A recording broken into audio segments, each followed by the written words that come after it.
So I know Leah and some others were asking about, the Balloon Fiesta. This is the 50th Balloon Fiesta, and folks haven't been there in a while. I know Lloyd was saying he would like to go, so some of this may be kind of old news for those that have been around quite a long time, have been to the Balloon Fiesta a lot. There may be some kind of changes for you, um, but just wanted to kind of give a little bit of a guide here to attending the CTBA Balloon Fiesta, or the CTBA people that are attending the Balloon Fiesta. So just a little bit of background for those that have not been here. I kind of like this part. I had to actually double check this. I knew that it started in 1972 in the spring. I did not know that it started on my first birthday on April 8th of 1972. It was an event for the 50th anniversary, I think, of the TV station there, KOB, which I can give a lot more history about going into Las Cruces and Ralph Willis Goddard, but we won't go there. Um, so in 1975, there was actually two events that year. There was one in the spring, kind of in the April timeframe, and then they had like the World Ballooning Championships there in the fall. And they kind of realized at that point, the flying is really a lot better in the fall. But since they had two balloon fiestas that year in 1975, that means that had there been no COVID, Balloon Fiesta would have been 50 years old on my 50th birthday. But COVID kind of ruined that on 2021 since there was no event held in 2020. So we had the 49th Balloon Fiesta last year, and I have no idea why. Balloon Fiesta calls it the 49.5.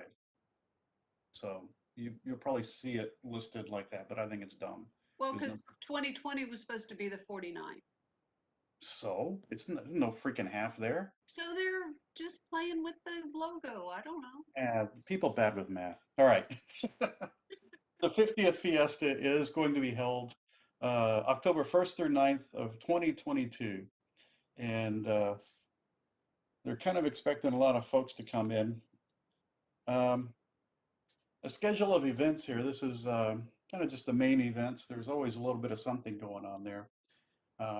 This really hasn't changed much over the last 10, 15 years.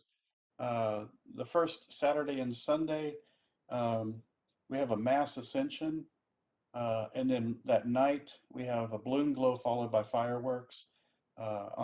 On Saturday or Sunday, depending upon the weather, there's also the gas balloon launch. They try to get it out Saturday right before the balloon glow. And if you've never been around the gas balloons, and I think most of us in here that have been around a while have, because we had some members, Greg Winker and um, uh, Phil McNutt, flying gas balloons there quite a bit for a while. Monday and Tuesday, it's a little lighter days, which is kind of good after being out tailgating all day, on the weekends. Um, in the morning, it's just a balloon launch and a competition. They will set up a competition area on the field. And so you have two ways that you can fly. You can either launch from the field and not compete and go fly away and just have fun, or you can go off of the field somewhere else and launch from there and try to come back into the field and watch them throw baggies on the targets or in the boats or pull money and stuff like that off of poles or put rings on poles and stuff. And so that is actually even for just a crew member that's been around, it's really kind of fun to sit around sometimes and just watch the competition. You got a mass of balloons all coming in to the key grab and trying to figure out how to get in there. We did that of Tuesday of last year, and it was really just kind of fun, just sitting there watching them come in and then watching them crash land. You get to start the champagne earlier too. Yes, that's true. Although I think in our case, we were just drinking lots of coffee because they had the champagne in the chase truck. But yeah, good point. There's nothing that goes on in the Planning. It's all about planning. That's right. We didn't really plan too well. So there's nothing that goes on in the afternoon or evenings on Monday and Tuesdays. That's a great time to just kind of get out and do some stuff. And that we did. Wednesday, there's another mass ascension, and this is called the Flight of the Nations. So all the international pilots will fly from the field first, and then they open it up to a choreographed mass ascension, just like on Saturday and Sunday. And again, there's nothing on the evenings or afternoons there. Thursday and Friday is when the special shapes are all there. These are the main special shapes days. They're very popular. Uh, they all fly from the field on Thursday and Friday. Some of them will just kind of stick around depending upon how big they are, the weather and stuff. Um, some regular round balloons will fly after the special shapes from the field. A lot of them will go out doing competition. They will go off the field and launch once the field opens up for the competition flyers to come in. So that's another good time to sit there and watch the competition. Um, Also on Thursday and Friday at night is another big traffic snarl because everybody wants to take their kids without getting them up bright and early in the mornings and take them out to the Special Shapes Glow. So that is probably the two most attended events are those two glows with the special shapes. The Saturday, Sunday morning mass ascensions and the Thursday, Friday special shape ascensions probably closely after that. Saturday, we just have another mass ascension and followed by the balloon glow and fireworks again after in the evening. During the afternoon there on Saturday, the Fiesta has been having a music festival with a couple of stages and just all sorts of music artists there playing. Sunday, we just have a big mass ascension off the field again. Everybody comes home or comes back to the field and prepares to go home if they're not already heading home already. So really not too much change here. Probably the biggest change that I didn't even put here is the music festival on there. I think they call it the Music Fiesta on Saturday. Hey, Tim, Yes. you forgot about the RC balloons that are now intermixed. Yeah, that's a new thing that they started doing. And I think that was Saturday, Sunday. It's actually turned out to be really popular. I think it was the first weekend, maybe actually both weekends are. Yeah, so there's a I think it was both weekends. maybe even during the week too. But yeah, so once the balloons get done flying, this is the first year they've done this. They brought in some radio control balloons, the people have built, and they're really pretty amazing models, especially when you look at the baskets and stuff. And it's a great time to get the kids up there really to kind of check it out. And again, that's after all the balloon flying is over with, like right at the end of the balloon flying. And it's one of the ways in which Fiesta has been trying to get people to stick around after the event for other things to go on. There's also chainsaw carving that goes on. There's a balloon discovery. There's shopping and stuff.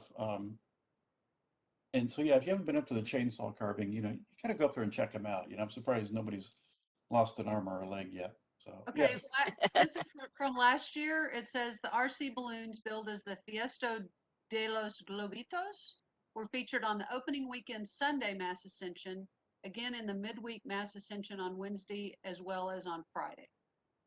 Okay.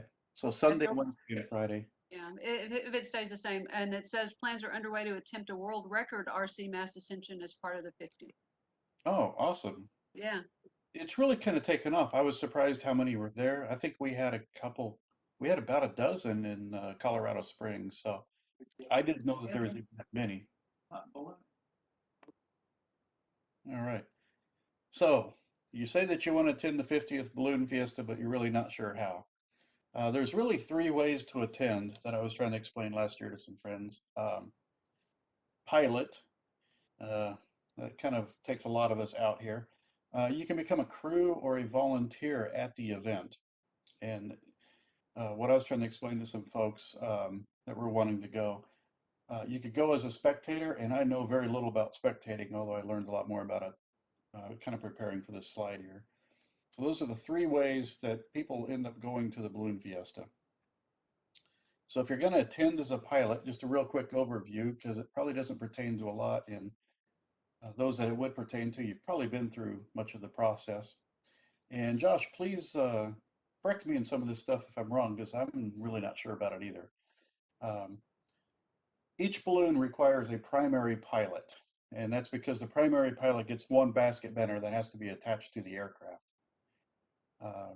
So the primary pilot has to first apply to the Balloon Fiesta on their web page, which is listed down here. And I don't know why it says closed. It's pilot applications. Registration is open currently from now through March 31st. And then once you get accepted, they will let you know, and that final approval will be no later than May 6th. Once the primary pilot has been accepted into the Balloon Fiesta, additional pilots are allowed to kind of sign on and apply as additional pilots to to the primary pilot's balloon. Those are often called secondary pilots, and they will apply at the same webpage, I believe, afterwards. This is what Rob Snyder did last year. So once you're accepted I believe you have to supply all your paperwork and stuff by the 15th of August, and this includes copies of your pilot certificate, record of your latest flight review, your latest medical certificate, and I say if applicable because I believe that it's required if you're flying commercial ride balloons there because it's run by Rainbow Riders and they require a second-class medical. You have to send in a copy of the balloon registration, the airworthiness plate, the latest annual inspection, and any operating limitations, if it's applicable. Well, a lot of balloons don't really have any operating limitations, but I know from working with Phil McNutt, some experimental balloons, they cannot be flown under certain conditions and even special shapes, and so that's why that's in there. And then, of course, details of your insurance, which you will not use, and I believe you should call Josh for a good quote there on your insurance rate. They also have to, for the experimentals, they list this on their waiver.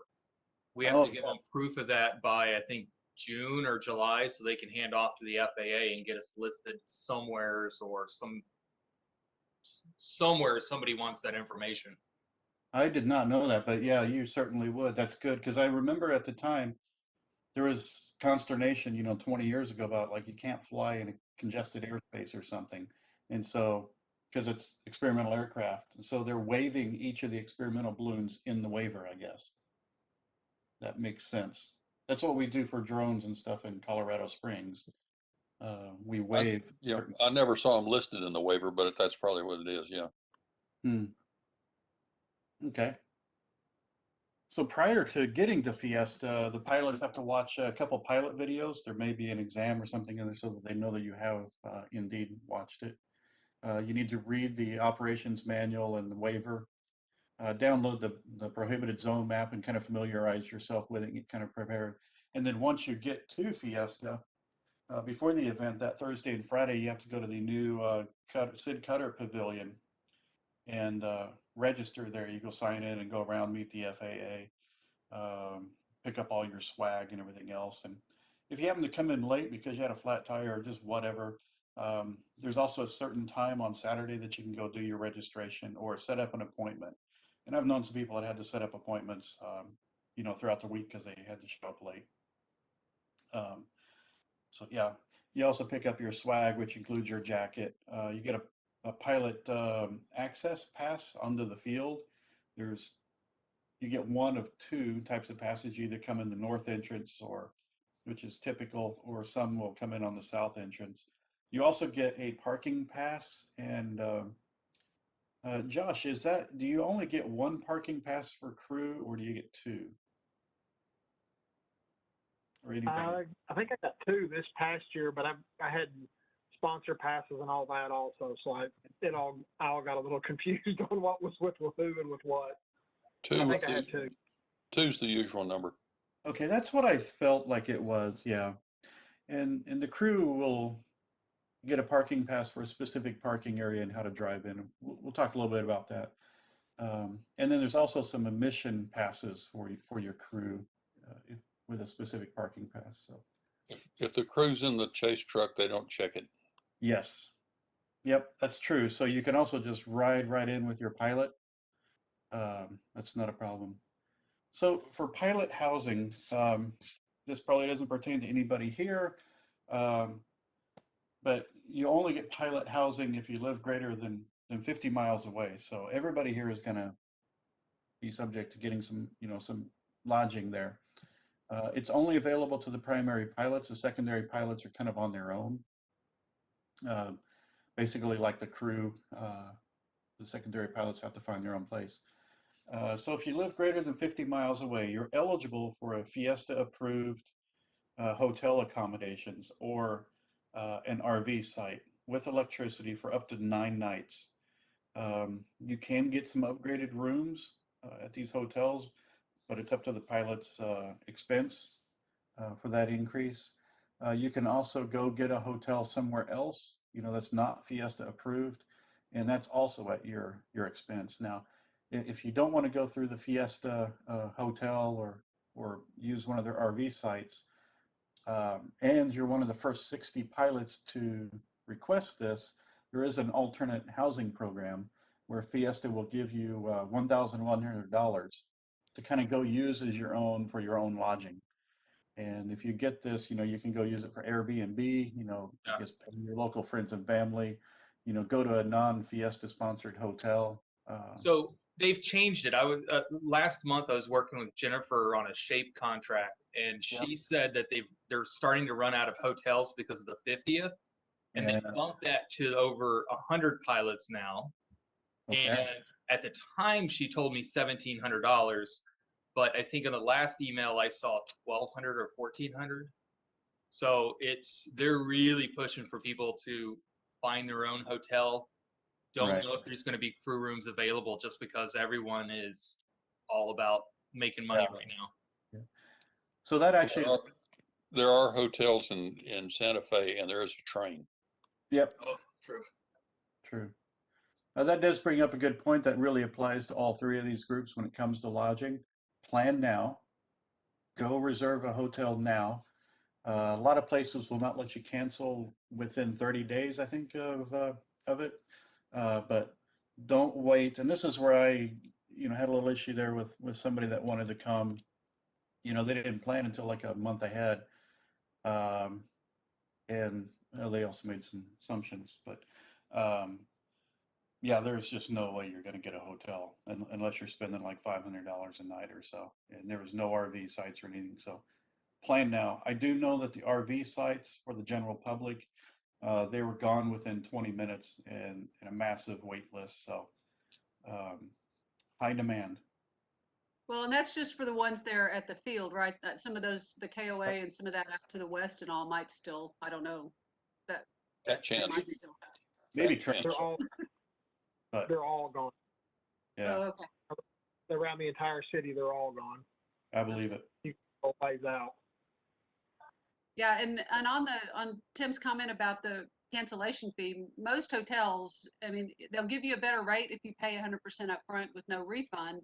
Right. But if you're not sure of your plans and don't want to buy travel insurance or whatever, then choose a rate that does have a cancellation time and pay attention to that cancellation time.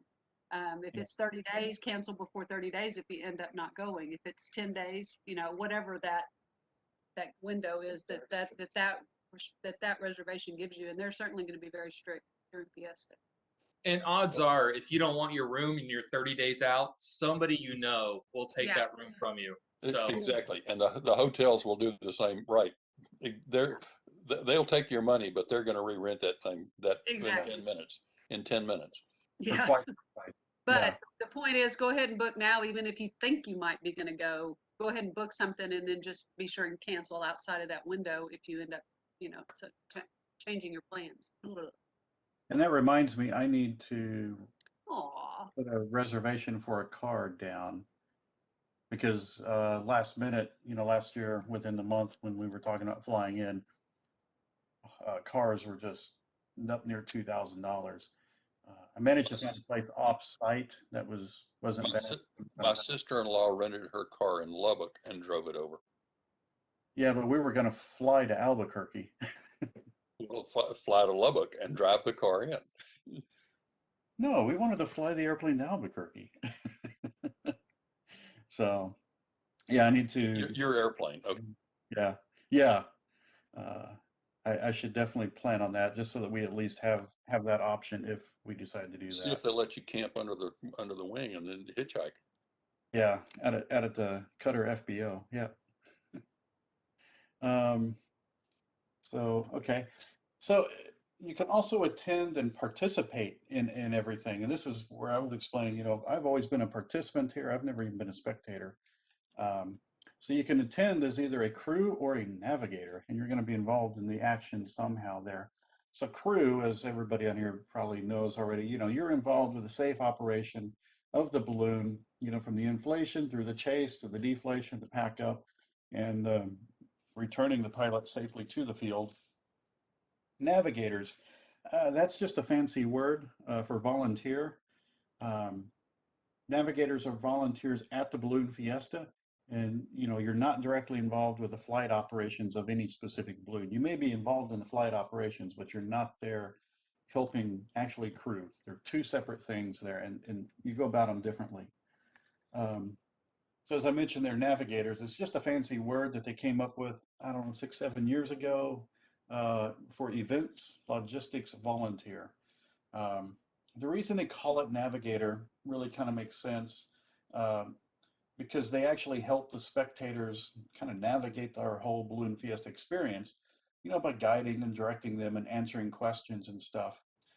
And of course, the level that you do that really depends upon, um, how public facing that your job is. I mean, you may be um, um, down there, there's over 40 areas that they say on their webpage in which you can volunteer. So you may be actually working parking or something. You may be a launch director or a scoring team. You may be part of safety, um, doing the media hospitality, driving the courtesy shuttles around on the field, escorting the sponsors, running an information booth. And so a lot of those end up, you're working directly with the general public and the spectators there.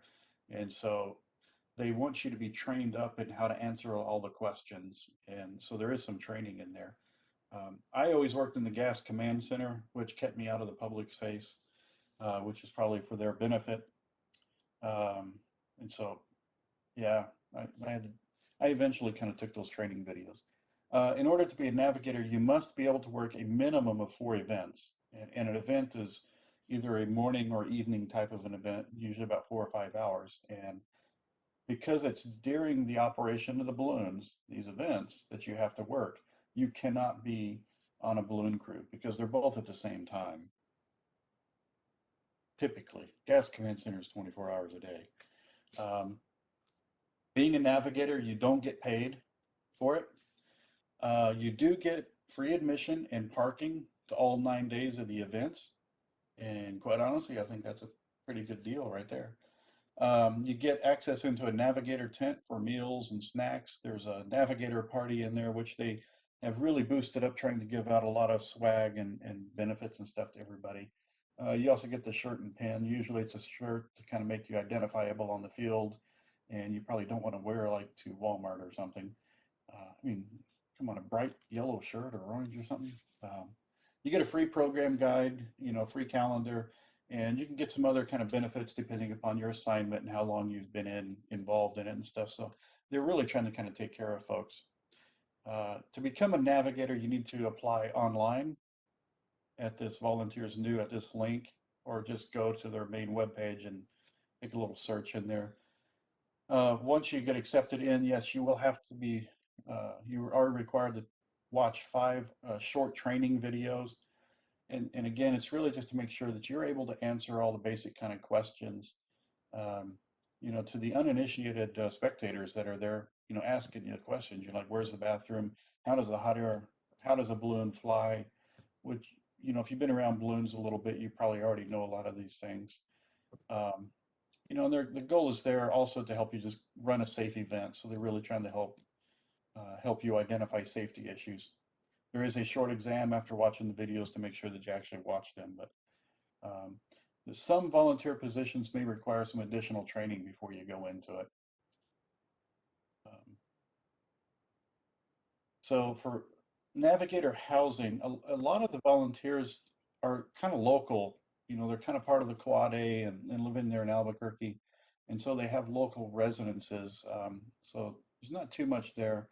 We kind of recommend going off on your own, paying for like an Airbnb, staying with local friends or family. or you can actually go get a non-Fiesta sponsored hotel. Um, and also, there is an area of the Fiesta webpage. It kind of goes to a travel agent that helps you identify hotels that have availability and stuff. They're not sponsored by Fiesta, so you pay the full rate, but they do help you try to find some accommodations there. And if you have an RV, you might be able to get a discounted RV spot there as a volunteer. Balloons at balloonfiesta.com. You have to email Jennifer about that. So crew, this is what we pretty much are all familiar with here. As I mentioned before, you're directly involved in the safe operation of the balloon. From loading, unloading the equipment, you got to move stuff around, lift, push, shove. Try not to get tied up in ropes and lines and stuff. You assist and tear down, and most importantly, you have to drive the brown truck so that Lloyd doesn't have to hitchhike back. And you keep the champagne cold and save some for the pilot when he gets done landing. Some crew come installed as standard equipment with the balloon system. I think this was true for Lloyd back when he was flying. His crew seemed to always come out of the woodwork whenever there was a balloon out. So I'm pretty sure they came with that thunder and cold. But some pilots show up and they don't have their normal crew with them. They come from overseas, or maybe they come from a long ways away and they just don't have any normal crew that can really take such a They long. come from Wisconsin. Yes, yeah. I mean, I was Yeah, thinking. they come from Wisconsin. And so you can volunteer to be a crew member for these pilots that need crew, and Fiesta will assign you to them. And so this is a good thing to do if you want to get out volunteering for crew and you're familiar with how to crew already. So you just go to the Balloon Fiesta webpage, and again, under pilots and stuff, there's a Balloon Fiesta crew registration. You don't have to go to this webpage and register and stuff. If you're already kind of coming in, you're attached to a pilot, you've been crewing with them for a year, or some cases 20 years or so. And also, if you just don't know anything about crewing and you just want to be involved, this is a great way. There is some training that you have to go to, because Fiesta is kind of in charge of assigning you and stuff, and they're more liable if they put somebody on a balloon crew for a balloon without any training. Whereas otherwise, if you come in with your pilot, it's assumed the pilot's trained you. So crew housing, I thought this was kind of neat. Fiesta does try to reserve some hotel rooms, a block of them at a discount for the crew. You only get 2 crew rooms for every primary pilot. Fiesta does not subsidize these. They kind of work out a negotiated discount with the hotels for this, but Fiesta won't pay for the crews at all. And once the pilot gets their acceptance email, by May 6th, they have to request these rooms by clicking a link in their acceptance email. And I would not wait at all, because they'll probably just go fast. Other options are as typical. You can go Airbnb, stay with local friends and family, go find your own non-Fiesta sponsored hotel, like Santa Fe or wherever, Berlin, Lubbock. And we wanted to kind of put in here, uh, for crews that are coming in kind of with a pilot and going to be dedicated to crewing for a specific pilot, you should try to hopefully book your hotel next to where the pilot's hotel is. That really kind of smooths things out, and allows you to ride in with the pilot, especially on bad traffic mornings. You don't have to worry about parking or traffic or anything like this. It's just kind of nice to be able to just ride in, because they're going to have some extra space anyway, either in the back of the truck or, seating inside where it's kind of warm. And if that's not practical and your hotel is some other distance away, you can maybe arrange for some kind of pickup time and pickup point, meet them off field so they can drive you in. I've definitely done that as well. Did that this last Saturday and Sunday, or this first Saturday, Sunday of this year. So getting field access, as I mentioned, you could just ride in with the pilot. Each primary pilot gets 2 crew passes, we believe. or access to triple X. Yeah. Three, there's 3 parking areas now around the field. The 2 that have always been there is the south parking lot that enters off of Alameda. You get a lot of traffic there along Alameda because you're merged right in with all the spectator traffic and trying to get into their locations as well. This parking area has been getting smaller and smaller as they increase the RV lot in that area as well. And they built some houses there too. They sold Yeah, some of that land and there's houses being built. well, it was never their land, and so they couldn't have ever used it. But yeah, there is some houses being built right there. Uh, yeah, that's not for public consumption. So um, the thing is, if you park in that south parking lot, you have a lot of people from the RVs and everybody just kind of like walking in. Uh, there's a general admission gate right there, and so each one of your crew must have these passes to get in, or you got to pay as you enter. One time I had an officials pass, and I just wanted to park out there to kind of save room, for the corporate sponsors and stuff right on the field, and so I parked in the south lot, did not know this, and did not have an admissions pass. And I actually paid like $10 just to come in to volunteer in the command center. Should have just went back and got the car and drove it across. But so that's something that's kind of new there. The pilots also enter in from Edith, and this kind of goes through a residential area. So it's really only pilots and Balloon Fiesta volunteer type traffic. And that gets you into the north parking lot. It's a pretty big parking lot there. A lot of the pilots will wait for their crew and pick them up and drive them the rest of the way in. If you haven't been to Balloon Fiesta for a while, you may remember right off the field, there were some tall towers that seemed to be very out of place for an aviation event.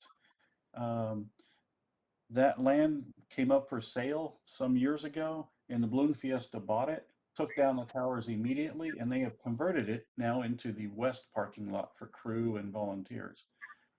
And so to get there, you come in off Edith 2, you drive right past the north parking lot and propane, you come right into the field and turn right, go across the brand new bridge into that west parking lot. And then sometimes you just don't want to work, you just want to have fun. And I actually did this year, and it was really great. You just want to kind of enjoy the great weather and watch the balloons and take photos if you haven't been there before. Um, so you can get some special treatment. If you really want to pay for it, there's the Gondola Club. It's like $125 per person per event. So that could be, $250 if there's a flying event that morning and a glow that evening. You get your admission to the field and the events. You get beverages. There's food, bar, 3 drinks already paid. You get special parking up there by the corporate row on the south end of the field. Get a pin. There's shuttle service around the field. Golf carts, you probably see Gondola Club driving them around. You get your own dedicated bathrooms. And they have a nice little fenced-in prime viewing area right by the putting greens and stuff. So there's some water out there, some water traps for the golf field. And so it's actually a pretty nice place. The Chasers Club is less swanky than the Gondola Club, and it's up somewhere at the north end of the field. It's similar. You have admissions, you have some beverages, there's some food, probably not as high a quality. I noticed that they really wanted to make a point that there was cookies there, so I don't know if you get cookies in the Gondola Club or not. They have a bar, but you got to pay for it. They have dedicated bathrooms as well. Parking is not included here, so you got to find your kind of way in there. It's half price at $60 per person. I think last year the Gondola Club food was Little Anita's. Just for reference of what Little Anita's or the the restaurant Little Anita's. Is that what's in there now? It used to be Gardunios, but okay. No, not there at the Chasers Club you're talking about. That's who brought the food in last year. I think was Little Anita's. Oh, okay, it's not at Little Anita's. Okay, yeah, they brought it in. No. Yeah, they brought it. They were the caterers. They right there is worth $60. Well, maybe 30. Okay. Another thing that you can do, and you don't have to worry about lodging here. If you get some good money, you can spend 3 nights in a 168 square foot safari tent. You get premium parking, you get admission to the field. Your safari tent, you can have one queen bed or two single beds. It comes with all the linens and towels and things that you need. You have a heater and a refrigerator. There's some bathroom and shower trailers around, and you have a special area of your own, kind of a hospitality area. It's $1,500, which could be kind of a neat thing to do when the weather's great. Yeah, my niece did that 3 or 4 years ago and said it was fantastic. The first year they did it, the glamping, she did that and really, really liked it. Thought it was worth the money. Well, cool. I have no idea. I heard about it, but I don't even know where they do it. They do it on the baseball fields Oh, that yeah, are south of the south of the museum, Blue Museum there. got it. Yeah. That's a nice place then. All right. Yeah, it was they got some swag and Right. she was really good. And they had a 3-year-old with them at the time, so that they did it with that. Right. So lodging and parking and stuff, you can go get your hotel reservations through the Fiesta website. They have like a special link over to a travel agent. And again, the same as usual, you go stay with friends, family. You can go buy your own Airbnb. I'm sure that everybody puts their house up on Airbnb during that week and leaves town. Parking is $20 if you drive into the field and want to park. Admission is $15 if it's not included, and you're just coming in. So it kind of adds up, and the parking is very limited. I heard last year that on the first day, like the parking was full, pretty quickly with everybody going in. I will say that traffic is hell the first weekend, especially if you're trying to come in the south entrance or something along, what is it, 4th Street and Alameda and stuff. They do a really good job of setting up the traffic flows and stuff, but it just is, that first weekend is always longer, and I think it's because everybody's still trying to figure stuff out. It's also absolutely hell in the evenings for the special shaped glows. So um, considering that parking's $20 and admission is $15, the park and ride really sounds like a pretty good deal. There's 3 locations throughout the city. One's at Cottonwood Mall in Rio Rancho, Hoffmantown Church, which is kind of over in the east side, and then Coronado Mall, which is kind of the south central off of I-40 in like Louisiana area. And they will just shuttle you in on like a school bus for $22 a person. Considering that your admission is $15, you're getting a ride both ways for like an extra 7. Not a bad deal. Now, if you have a bicycle, there's a lot of bike paths all along the arroyos there and stuff. And so you could ride up one of the arroyo bike paths that goes right along the side of the Balloon Fiesta there. And they've put in a bridge there now over that to the south end of the field, and they have a bike valet. So you could ride your bike in, and they will take care of it for you for free, as I understand it. So there's always some other things to do and see besides the balloons. Sometimes you just want to stay out there and tailgate, but especially if you're just spectating, everybody here is going to know pilots out there. So I kind of threw together some stuff, especially what we did this year. Because I was doing a lot of spectating. Go up the Sandia Crest. You can drive up the backside and go hiking. We actually hiked all the way around this path over to here. This is the top of the tram. So yeah, you can take the tram up, and they have a good system now. You can actually pre-purchase your tickets to ride the tram up for a specific window time. When I tried doing this like 10 years ago with somebody else, Richard Abruzzo was just going to put us on the tram, and there was like a 4-hour wait. The line was so long, and he just said, just come over and drink beer at our house because there would be a mutiny and we'd be all bloodied and stuff if he tried putting us up there in front of everybody. So I was really impressed this year when we drove up there to find out that you can pre-purchase your tickets. and it's kind of like a no stress. You know, you'd be like, all right, Tuesday, 4 o'clock, we're going to go up. Well, but didn't they also only do it 2 days in advance because they looking at the weather kind of thing? You could only reserve for the next 2 days kind of thing? Maybe, I don't remember that, but definitely check in on that. Yeah, that's what, that was different for this last year. But we hadn't tried in a few years, so that was the first time in a couple of years. Yeah. So it's kind of cool. I think they really got that down as opposed to just having a mob there. And COVID may have changed those rules too. I've noticed that COVID has really forced people to take reservations in order to kind of keep numbers down at a manageable place. And in my opinion, that makes life so much easier. You know, you don't have to push and shove and punch people in the face. I've been using that word an awful lot lately. Well, look, checking the weather on the tram is a thing that they got to do. Yes. It was summer of 1984, and we were out there because we were going to do some work for the Olympics in Los Angeles. And one of our guys we were working with was living in Albuquerque, so we made a trip up to the up the mountain on the tram. And when we were there, I think we got off at 4:30 in the morning. The storms came up, and we couldn't get back down. Yeah. And the booze ran out by 11 o'clock. So we were up there. We were up there with nothing to drink for all that time. But yeah, they need to check.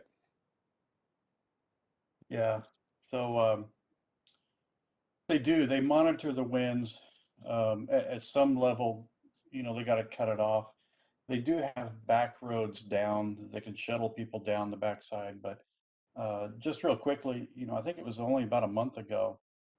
The workers up there at the 10-5, they were coming down about 10 o'clock, and the weather started out okay, but there was ice accumulating and stuff, and they actually got stuck on the tram for about 12 hours. And you can go search for stuck on Albuquerque tram or something and get to the KOB news reports and stuff there. I think it was like New Year's Eve or New Year's Day or something. Yeah, something like that. But that would be cold. God, that would be cold. Yeah, and kind of prepared with it for that. So yeah, go ahead, Josh. You unmuted?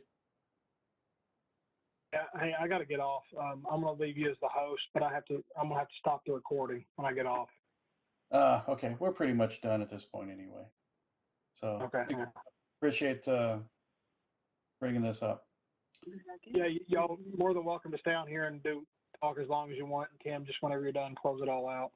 All right. Hopefully it doesn't die with you. I just want to throw out for those that haven't done it to go run on the America the Beautiful Road. Yes. That is fantastic.